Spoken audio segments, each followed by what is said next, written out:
beautiful, Jenna. Thank you very much. And thank you to for the choir. Thanks for all coming out today and blessing us with your talent and your gifts.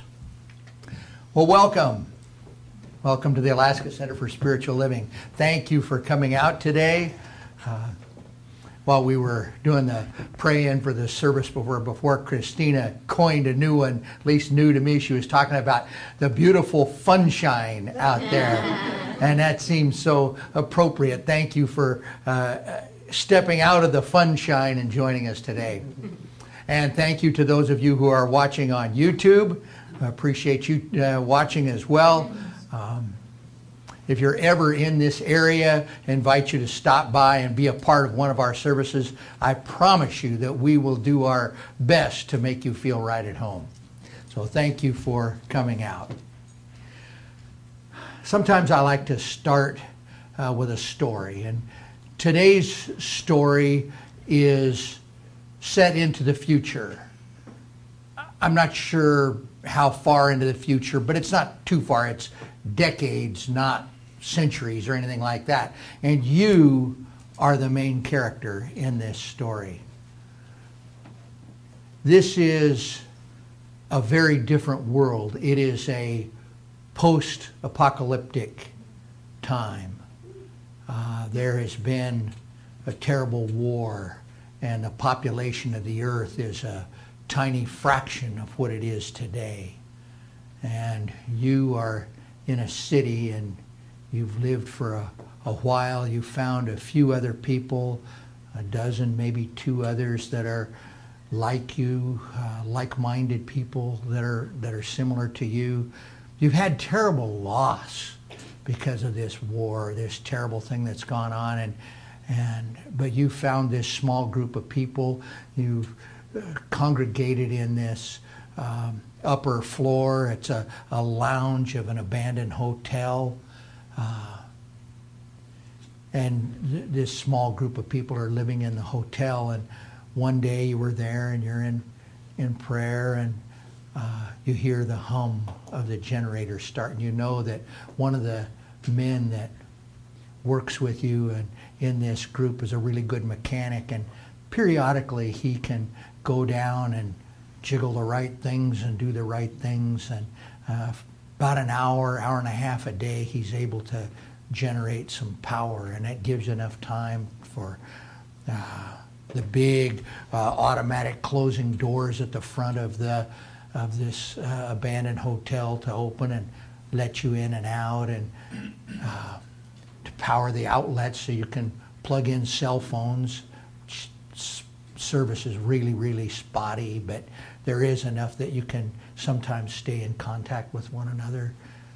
Enough that you can run the washer and dryer, you can do a little bit of laundry and some things like that, but then has to be shut right back down because you don't want some of the other things that are going on out in this big city in which you live to come in and affect you in this small enclave that you have. But this is a really good day. Perhaps there's a lot of funshine. You know that there's an opportunity to go out, and so periodically you and some of the others leave your protected area and go out and search for others who may be in need of the type of assistance that you can give them. And so you put on your backpack and you get some supplies, not knowing if you may get trapped out. And you go out and you begin to look, and you walk for a couple of hours, and it's really depressing because the streets are all empty, and this is your city. This is a vibrant, bustling city with people going to and fro, and it's so depressing to see it empty. Nobody anywhere at all. And so after a couple of hours, you turn and head back toward the hotel, and as you get a few blocks away, you hear something behind you, and it's someone shouting, and you turn and you get a quick glance back. Oh, and your heart sinks. It's Hanuman, this monkey. And this monkey is the most irritable thing you can imagine. It is constantly chattering, chat, chat, chat, chat, chat, chat, chat. And it is demanding. It will get right in your face and it will demand your attention, and it is very needy and it wants things, and it won't stop until you give in and you give it what the monkey wants. Hanuman. Hanuman is a Hindu god, and it's actually a monkey god, so the name is fitting. But Hanuman is more than just a monkey. Hanuman, it reminds me almost of Gollum in the Lord of the Rings, except he's not evil like Gollum, but he's, oh, my precious. And he's really, really irritating. He's more like Dobby, the house elf in Harry Potter. He means kind of well, but he's just irritating. And your thought of, oh my, being confined in a small area with Hanuman for an extended period of time is just about more than you're ready to take. And so you head on back and you pretend not to see Hanuman. And you walk faster. You can hear his cries and they're getting closer. So you pick up your pace and you make it back and you get through the doors. You get into the hotel just as the doors shut and Hanuman is safely outside. And you come in, and there the other people are there, but they don't seem to see or hear Hanuman. And you look back, and there he is against the glass of the sliding door, and he's sliding down. And the tears are streaming down as he cries. And you see this, and your heart is just cracked open. You feel so guilty for abandoning this creature, as annoying and distasteful as he may be. You feel guilty for that. And so you signal one of the guards and they open the door and rushes through the door. As soon as it's open enough, Hanuman runs up and jumps into your lap with the tears of gratitude coming down his face. And you can tell the feeling before it, even though you can't possibly understand anything, you can sense the gratitude in Hanuman for you letting him in. And so you hold him, and once again the guilt is there for locking him out and for walking away from him. And you look down into Hanuman's eyes, and these dark brown eyes, and he looks back up at you with the tears and the gratitude, and the eyes start to shift, and they go to almost a steely black before they start lightening up, and they become a light blue. And you look down, and the fur on Hanuman starts to change, and the fur becomes skin. And then you look and you see, and this golden blonde hair begins to frame Hanuman's face. And you look down, and Hanuman is now wearing a bright yellow dress. And you look down, and your heart is stabbed because you realize that this is your 4-year-old daughter that you thought you had lost early on in the war.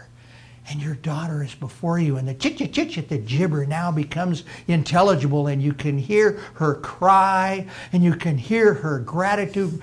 Thank you for opening the door and let me in. I was so afraid I was going to be left outside with horrible people. Thank you so much. And the guilt now just washes over you because you nearly locked out your precious, precious 4-year-old daughter.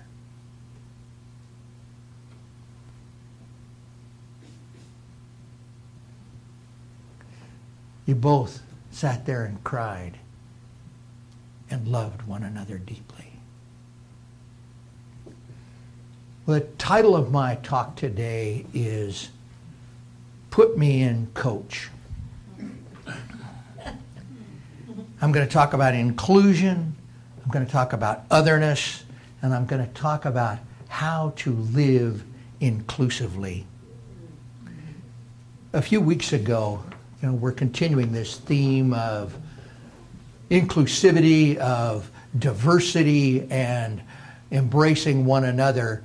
And I gave this definition, and it's still the best definition I've found for inclusion. And it comes from Inclusion Strategies for Mainstream Classrooms. It's special education for teachers and parents by a lady by the name of Sharon Dominica. And it says, inclusion means to accept people and include them no matter how different they are. It means to be sensitive to their needs and their difficulties. It means to be patient and sometimes wait a little longer for someone who is slower than you. It means to choose a game or activity in which everyone can play and participate. It means to make everyone feel loved and accepted just the way they are. I used an example of inclusion. It's the difference. Diversity is being on the team. Diversity is being in the arena, is being on the team. Inclusivity is getting into the game. And of all the things I've said, I get up here and talk for hours sometimes. I don't know how much of it ever sinks in, but that one did. In the last week, I have heard at least 3 times people say, we need to get him or her into the game. We could benefit by having them in the game. And that means that inclusivity profits all of us. And I think this is one that's gonna stick in our spiritual community, to be into the game.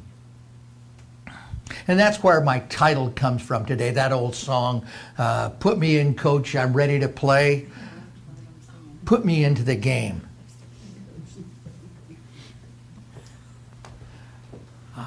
Story minister, his name is Tony Caputo, was in a kind of a seedy diner. It was 3:30 in the morning, and he was having a cup of coffee, and a group of ladies came in. They were working girls, and they were just off their evening, and they were all talking, and he overheard them. And one of them, a lady named Agnes, talked about how tomorrow was her birthday. And she said she had never had a birthday party. Tomorrow she was going to be 39, and she had never had a birthday party. So the girls were all talking and whatnot, and Reverend Tony talked to the owner and his wife kind of aside, and he said, do you think that's really true, that she's never had a birthday party? And I said, oh yeah, I'm sure that's probably true. So Tony got the idea, and he said, why don't we give her a party? And the owner of this cafe said, yeah, let's do it. It's an idea. So Tony went out and he got some streamers and some decorations and whatnot, and he got a banner that said happy birthday, and the owner of the cafe baked a big cake, and they went through all this to make it work. Well, word got out in the street among the working girls that there was going to be a party for Agnes the next morning after they got off work. And so 3:30 came, all the women usually show up at this cafe, and Agnes came walking up, and the place was packed, filled with people. And Agnes walked in, and they all broke out in happy birthday. And they began to sing happy birthday to her. And she just broke down in tears. She had never had a birthday party before. The owner brought out the cake and had the candles, and so they blew out the candles, and he said, well, why don't you cut the cake? And she says, no. She said, I have to take this home to my mom and show her I've never had a birthday cake. And so after Agnes left with her cake, the other ladies were around, they began to talk, and the owner of the little cafe looked at Tony and he said, you know, I've never had much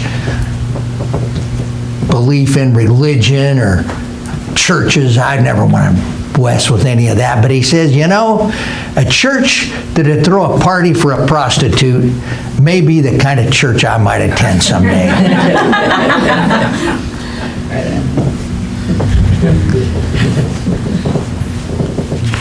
Ernest Holmes wrote in 365 Science of Mind, if our human relations are to mean the most to us, we must sense that there is hidden within, around, and through each of us a divine presence manifesting itself in infinite variations, the same impulse, the same love and life, but never quite alike in any two persons. That same love, that same impulsion for life, that same is within each and every one of us. And it is when we can see beyond the appearances, when we can see beyond the appearance of Hanuman and see that beloved 4-year-old, when we can see that divine within one another, that we step beyond the boundaries of divisiveness, of being different, and we move into an area of inclusivity, of inclusiveness.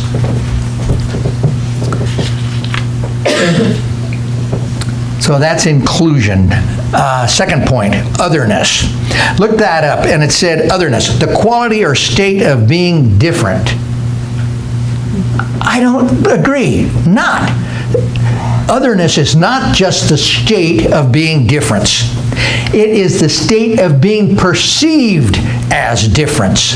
It is perception. It is how we can see Hanuman instead of the precious 4-year-old daughter.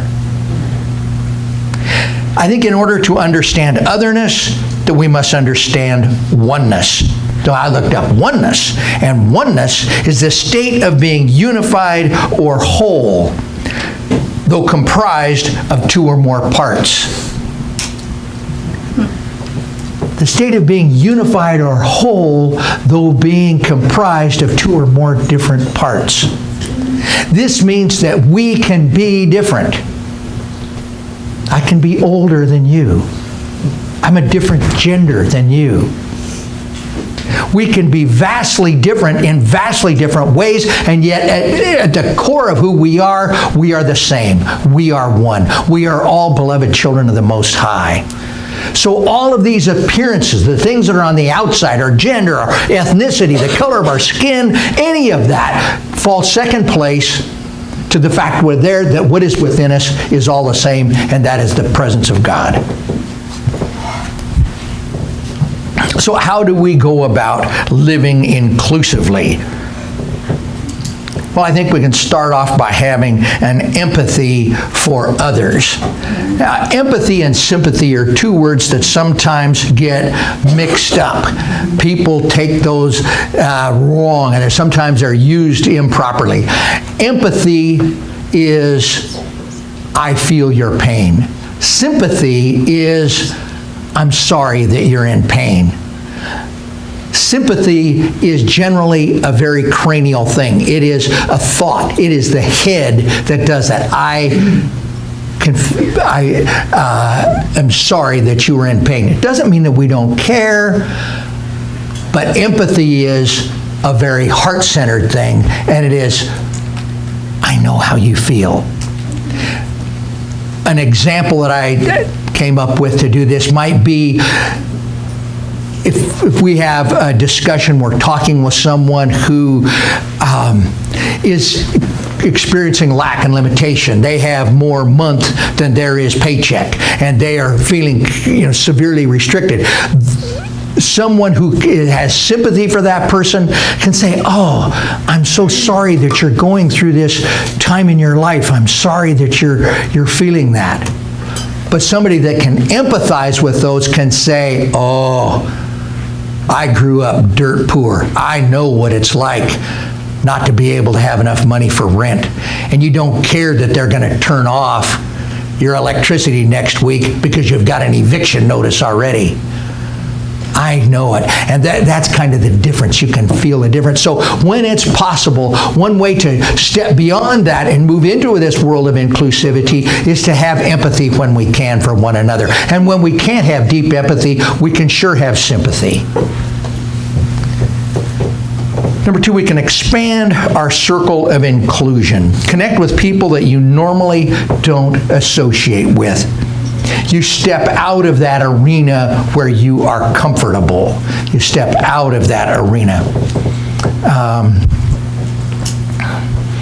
It's easy for me to stay in a group of older white males, and I can profit so much by extending friendship and being with younger people, with females, with people of different ethnicity, different backgrounds. And we can all stretch that. There was once a story of a man. He was phenomenally wealthy, arguably maybe the richest person on the planet. Riches that we can't even really think of. I mean, hundreds of billions of dollars, and he had a just giant mansion, and one day he decided to give a pool party, and he was known for being eccentric and doing really off-the-wall things, and all the celebrities and guests arrived to this giant party that he had out back, and inside of his pool he had sharks and alligators and piranha, and everybody's thinking, now we know he's eccentric, but this is even a little bit much for us. And they questioned what it was all about, and finally he rang the little dinner bell and he said, okay, here's the deal. He says, I've assembled everybody here today for this wonderful party, and I have put these dangerous animals inside the pool, and anyone who can swim the width and length of my pool, I will give you anything you want. I will give you anything. And the crowd sits there in stunned silence. And it's just quiet until all of a sudden, kasploosh! And everybody looks back, and there in the pool is this guy, and he is swimming. I mean, he's doing 90 miles across there. Crocodiles are coming after him, and the sharks are going, and he dives underneath them. He's going, the piranhas are grabbing him all the way across the pool, and he jumps out the other side. And this multi-millionaire says, oh my, this is amazing. I didn't think anybody could do that. You got to be the bravest guy ever. He said, I'm just shocked. He says, well, you get the prize. He says, well, whatever it is you want, you get it. The guy's sitting there still dripping wet, and he says, what I want right now is the name of that person to push me in. He had to stretch his boundaries. He had to point to an area that he wasn't as...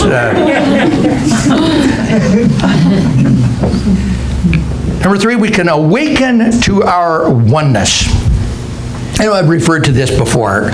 We are all one with God. Therefore, we must all be one with one another, because we all are made by the same Creator, and we are made from the same God stuff. You know, if there is this infinite Creator that created all of everything, it had to start with something. And so what it had to start with was itself, because there wasn't anything there but itself. So whatever it was made from, it made from itself. And so everything that is made from itself. So everything that is made of God's stuff. That includes us. Reverend Michelle Senegal is the chair of the Diversity and Inclusion Commission for the Centers for Spiritual Living. And she wrote, if one were to look with the eyes of oneness, one would never see a stranger anywhere in any lifetime. When we look at others with the eyes of oneness, we look with the heart. The heart knows no strangers, for it is a piece of the great Creator itself. To the heart, every being of life is a child of the universe. If we are one with God, then we should consider every person we meet as our child also, including Hanuman. Also, this is from the Book of Mormon. God's family circle is as varied and as colorful as a field of flowers. It stretches wide to include every one of us. God loves all of His children, and He invites us all to come unto Him because all are alike unto God.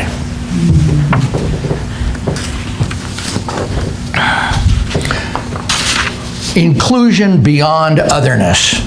So if each one of us are divine, perfect expressions of God, then we must all be divine beings. We have truth seekers throughout the ages, for eternity, have been wanting to be one with God. And maybe we ought to start at home. Maybe we ought to start seeing beyond Hanuman and seeing that beautiful 4-year-old child. It's been demonstrated at our center right here. A few years ago, we had 2 offices upstairs that we used, and it gave us access to the lavatories and the showers that were upstairs. And I don't even know how it started. It was Christine Crutzen and Robert got in, and we had some congregants who were living on the street and didn't have an opportunity for a shower, so we started giving them showers. Well, that word kind of got around, and we ended up with kind of a line there getting showers every morning. And I never knew. Oh, I feel terrible. You get about 3 minutes of hot water, let me tell you. And then that gets ice cold. And those poor people were up there taking showers in just freezing water. But they came in and got showers every week. What that taught me, I wasn't comfortable. Sometimes they didn't smell too great. Sometimes it was a little hard, and I like to have things in order, and they didn't fall into my order. But when I got to know some of them, those are some of the most wonderful people. You know, and remember when Douglas got hit by the truck, and Reverend Marquita and Susan did the memorial over in Muldoon, and Reverend Linda did the graveside service and everything, and I loaded up all of the street people and my car, and we all drove to everywhere. We had showers here first in the interest of the other attendees at the funeral. And what a day that was. Just some amazing people. When we step beyond that, we're the ones that profit. I also got to see the beauty in our congregation then. It was more than just giving showers, because what we found out was so very often these guys would go up and gals would take a shower and then be putting on the same filthy clothes. And so Christine was the one that really got into it, I think, and started washing their clothes. And then, well, some of these things, I mean, one time through the washer, there was nothing left. So, you know, well, let's collect and get some other food. So people, oh, if you've got extras or whatever, whoa. I mean, we had big bins up there. Well, then we found out that we had a lot of men's clothes, and we had a lot of outer clothes, but no undergarments. Wow, we put that out one Sunday, and we had unmentionables, we had underwear, we had all kinds of stuff. And sometimes it was a little large, but the gratitude from the recipients. And this isn't our mission. It's not what we're here for. I mean, we sat and defined our purpose and our vision and our mission. It didn't say anything about clothing the naked or anything else, but it's an outpouring of who we are. It was an outpouring of our desire to be inclusive to everyone. And it is out of that inclusivity that then we can reach our mission and our vision. That's not even my talk, but it sure came out. But you know, another example though was Fish. When we did the thing, and the ladies from Fish called, and they needed 2 kind of divergent things: peanut butter and mac and cheese. Mac and cheese. That's it. Thank you. And so, okay, we'll try and collect some peanut butter and mac and cheese. They showed up to pick it up, and we couldn't get it all in their car. They were amazed. But that's who we are as a congregation. We are giving, loving people, and what a magnificent thing that is to see. Okay, it's time to put a button on this. Let's see. Okay, here's what I want to take away. Got to have our takeaway today.